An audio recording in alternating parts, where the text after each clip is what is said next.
Je ne pensais pas provoquer un tel mouvement de foule. Donc, je voudrais faire ma présentation rapidement. Donc, en particulier, au cours des dernières années, le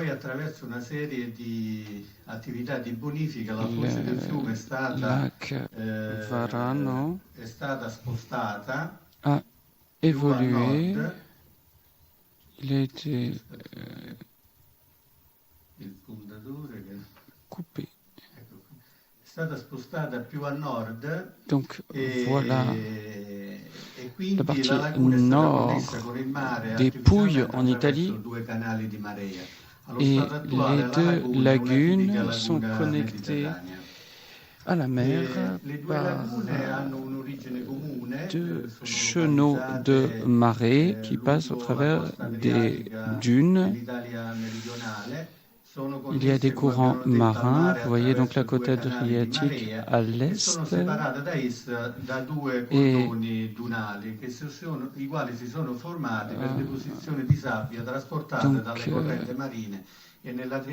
les dépôts de sable apportés par les courants marins ont constitué ces dunes.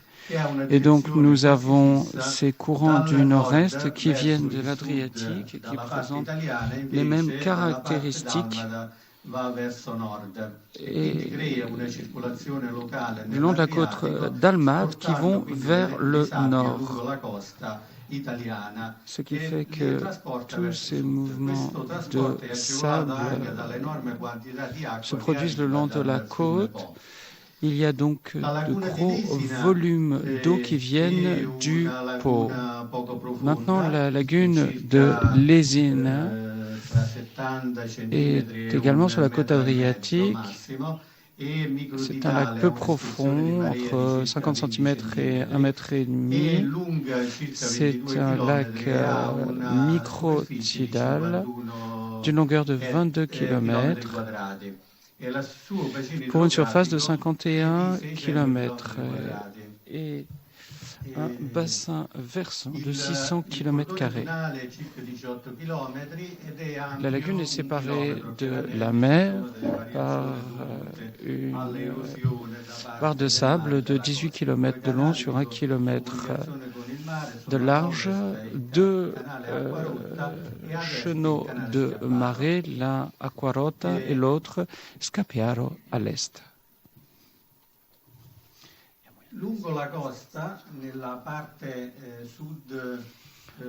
Le long de cette partie, vous trouvez toute l'eau douce, les entrées d'eau douce par deux rivières, Lauro et Pila. Donc cette lagune récupère l'eau du bassin versant. Et ici, vous avez toute une série de chenaux qui amènent l'eau vers la lagune en hiver. Vous avez également, pour cette raison, un gradient qui évolue d'est en ouest. Et dans cette zone, en fonction de la période de l'année. Donc nous comptons sur la présence d'eau. Cette partie est de 500 hectares à peu près.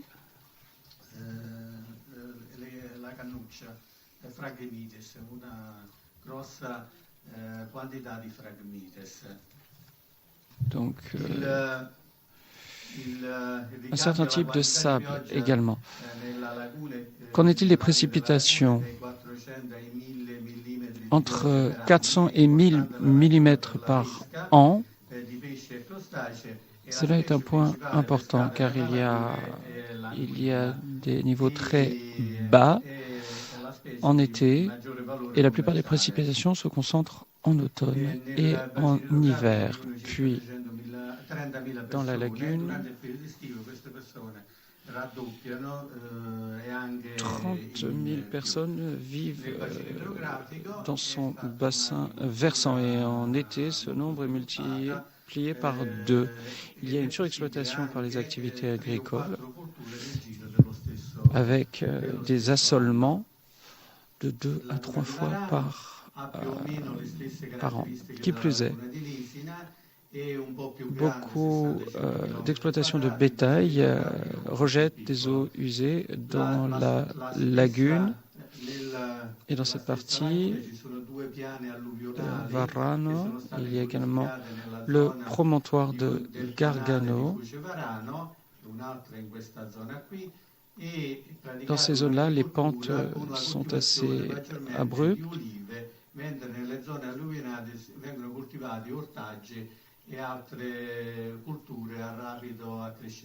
Et il y a une barrière côtière. Selon la station météorologique se trouve à Cagnano, Verano. Les précipitations sont maximales en hiver.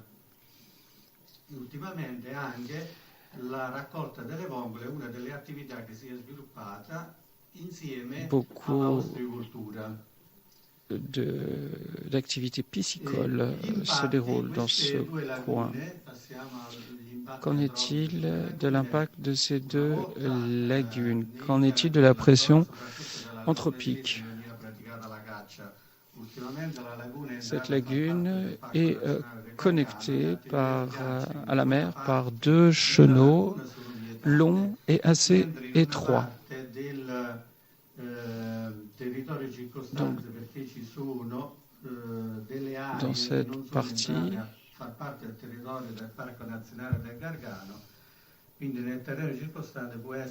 qui ne font pas partie du secteur de Gargano, vous pouvez trouver des activités humaines. Donc, cette zone est consacrée aux activités humaines.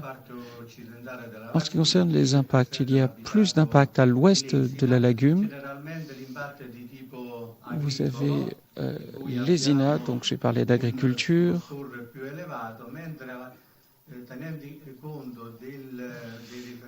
D'un niveau assez élevé, mais si on prend comme référence ces chiffres tirés de la réglementation européenne, les données ne sont pas complètes.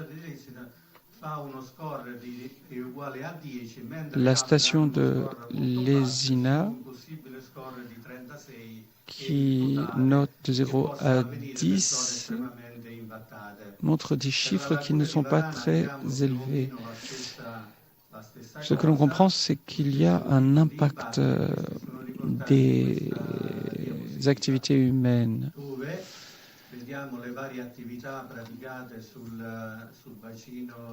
Beaucoup d'activités, des activités agricoles, des activités d'élevage. Il y a également des pêcheries et de l'aquaculture. Si vous voyez tous les impacts, qu'en est-il du modèle hydrologique de la lagune? La température de l'eau suit une évolution saisonnière avec les chiffres les plus bas en hiver, bien sûr. Là, nous y sommes.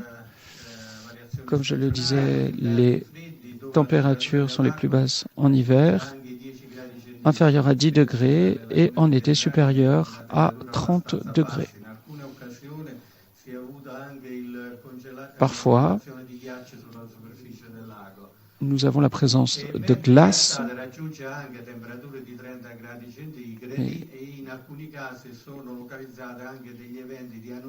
En été, nous avons des températures très élevées.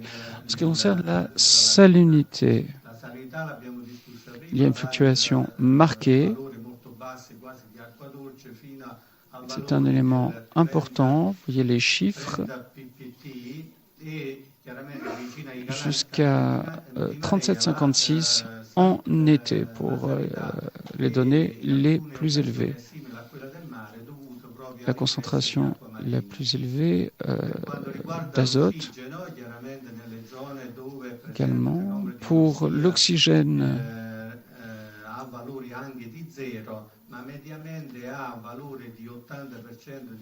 nous avons une moyenne de 80%, entre 80 et 100% pour la concentration d'oxygène en juillet, 85 et en hiver, maximum 120%. Donc les zones impactées.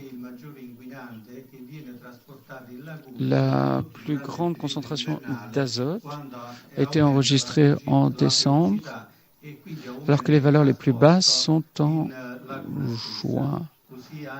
Donc dans ce cas, les plus grandes concentrations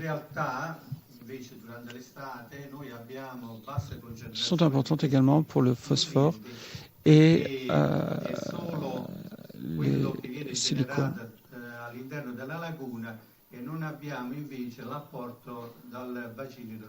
Ici, nous parlons de ce qui est généré dans la lagune et non pas d'éléments venant du bassin versant.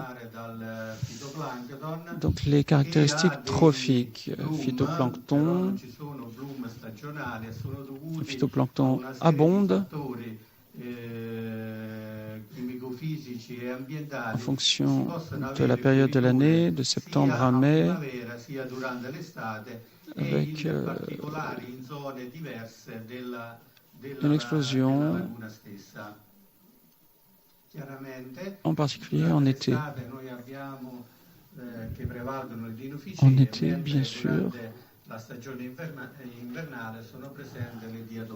vous avez des cryptophycées.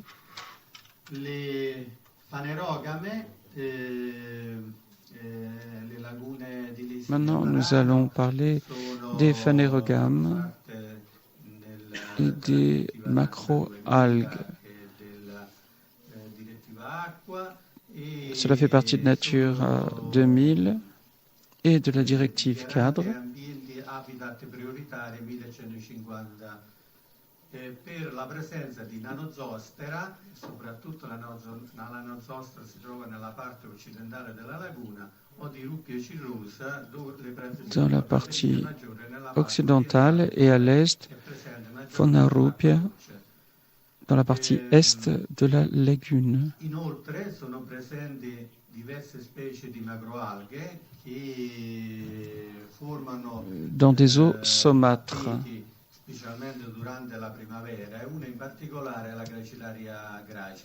Au printemps, vous avez croissance de Rasulis et plusieurs études ont été menées sur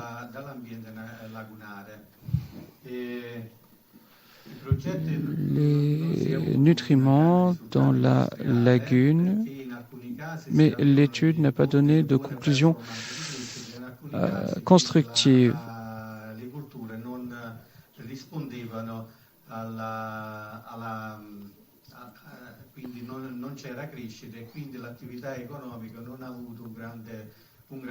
Les activités agricoles ont perturbé l'étude. Alors, la population de poissons de la lagune de Lesina,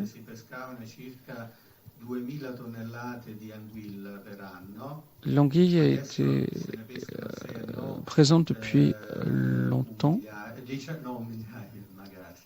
Un centinaio di tonnellate, una riduzione forte della pesca di questa specie.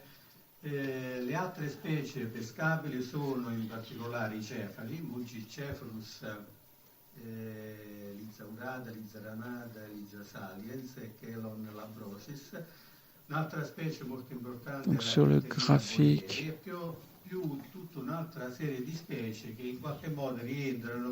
Et la Phania fasciatus qui est indigène à cette lagune.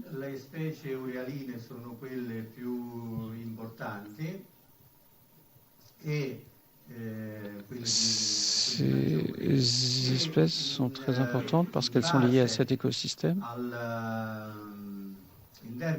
quindi in termini di abbondanza ci sono queste, quindi le specie estuarine.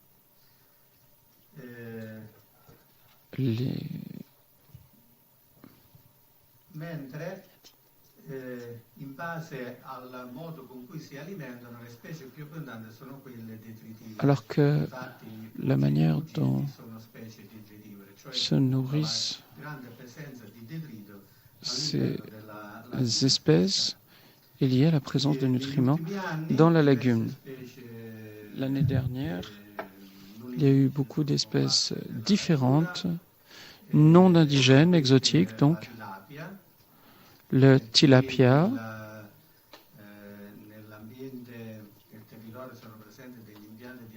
c'était dû à l'environnement du territoire, à l'activité agricole, à l'eau douce,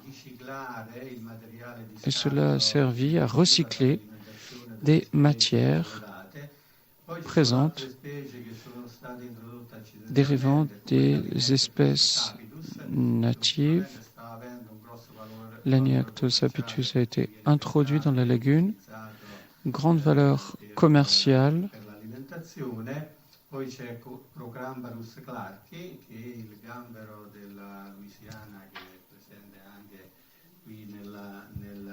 Il y a également présence d'écrevisses de Louisiane.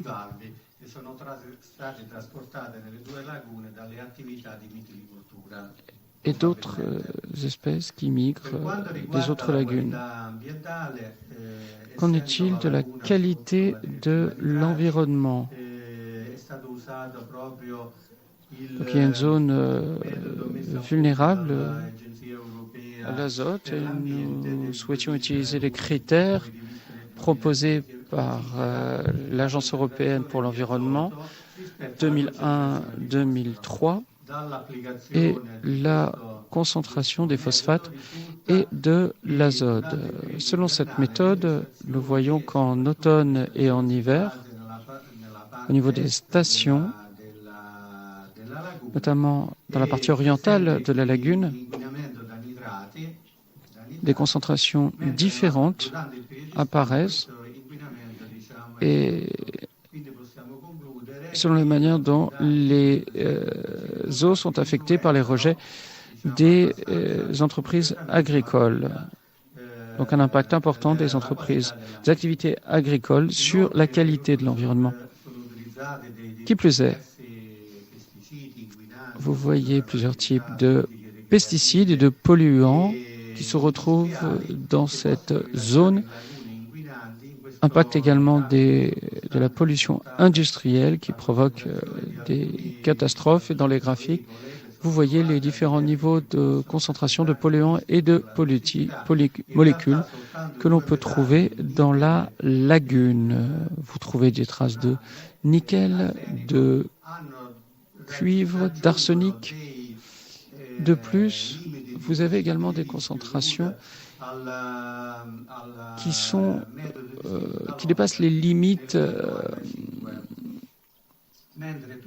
fixées pour la santé par la directive.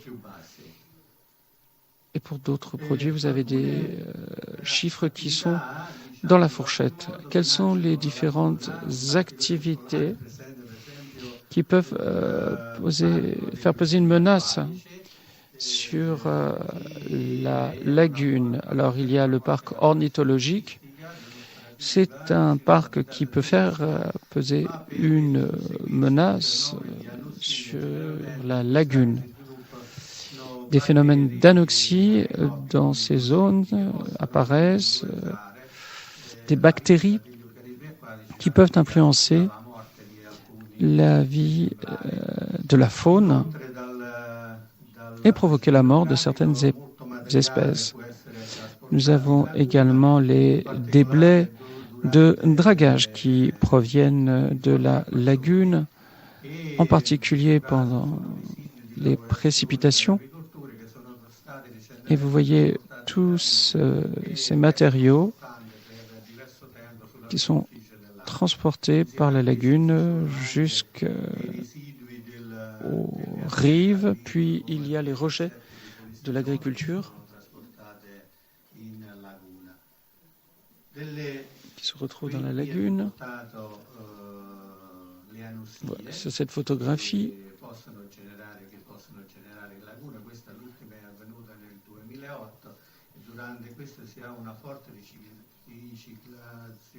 En 2008, une crise dystrophique, le phytoplancton avait augmenté en flèche à 180, presque 200, alors que les autres stations qui se trouvent ici, à la même période, montraient une concentration beaucoup plus basse de phytoplancton, en dessous de 10. Plusieurs activités.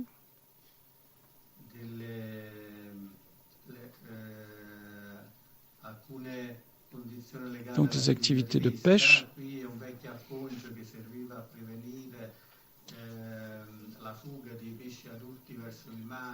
Voilà ce qu'on appelle les acconci qui ont été construits en 1963 afin de protéger les populations de poissons. Cela a été construit en été pendant la période de reproduction.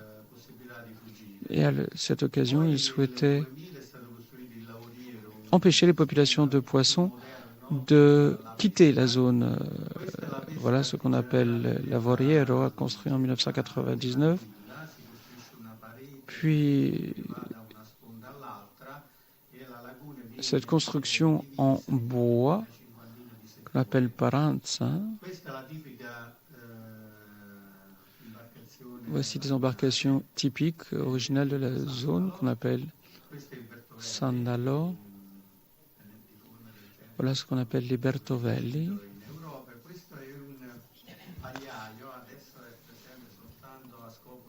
Et voici ce que l'on appelle le paglialo,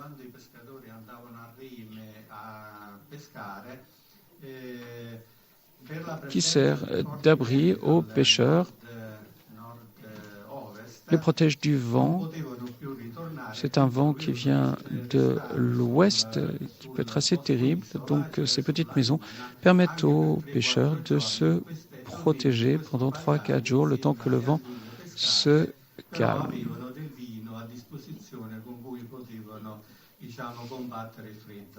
Ils survivaient à coups de vin, notamment. Et voilà mon équipe, voilà mon Institut des sciences marines, mon bureau. Merci beaucoup de votre attention.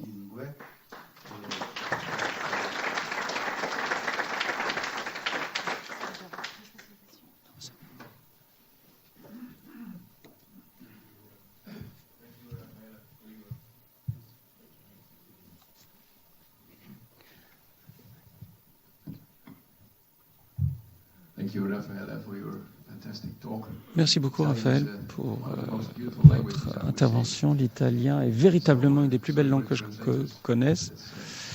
Les interprètes ont de la chance. Avez-vous des questions ou des commentaires?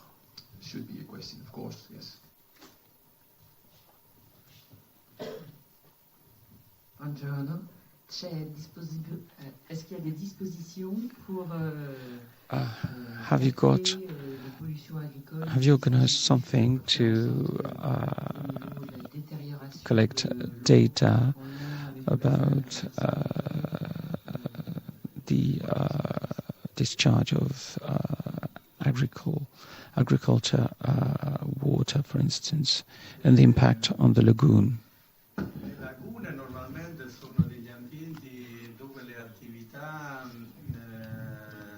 Il y a des zones, c'est une zone où les activités diffèrent les unes des autres, parfois en conflit. Et donc il y a beaucoup d'activités qui entrent en concurrence les unes avec les autres. Par exemple, l'activité agricole et l'activité de la pêche sont en concurrence. en général, en Italie, l'agriculture est plus forte que la pêche dans ces régions. Souvent, les pêcheurs ne sont pas professionnels. Donc, en ce qui concerne les ouvrages, nous devons tenir compte de cette situation.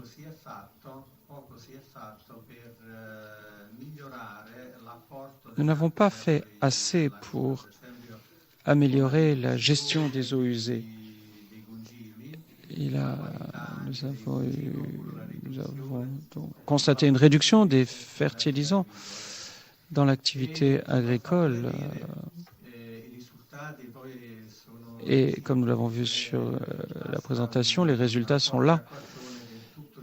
Donc il faut avoir des précipitations fortes pour que toutes ces matières arrivent à la lagune. Donc les agriculteurs ont complètement laissé tomber certains produits qui impactaient les espèces présentes dans la lagune, notamment tous les produits liés à la monoculture. Je voudrais être sûr qu'il n'y a pas eu une erreur dans un des tableaux. I wanted to know. Okay, you said that there was more nitrogen in summer than in winter, but I expected something opposite. Can you tell us more about that?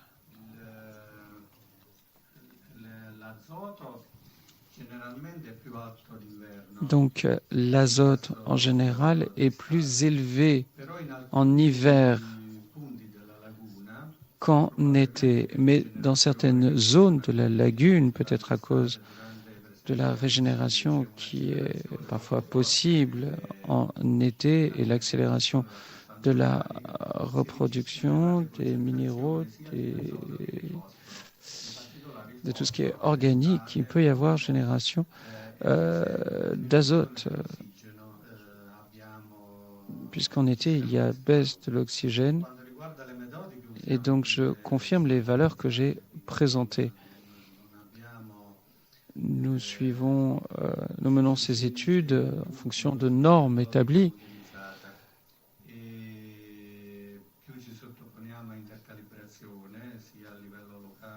Nous menons des tests tout au long de l'année selon des normes européennes, puis l'échantillonnage. Ce sont les échantillons que nous avons eus, nous les avons étudiés. C'est ce que je peux vous dire. Ce phénomène arrive. Bien sûr, nous pensons qu'en hiver, il faut ajouter toutes ces concentrations et cela peut réduire la moyenne dans le bassin versant. Cela peut expliquer la fluctuation du niveau d'azote au cours de l'année. Très bien, je pense que nous pouvons passer peut-être à la présentation suivante, à moins que vous brûliez de poser une question ou de faire un commentaire.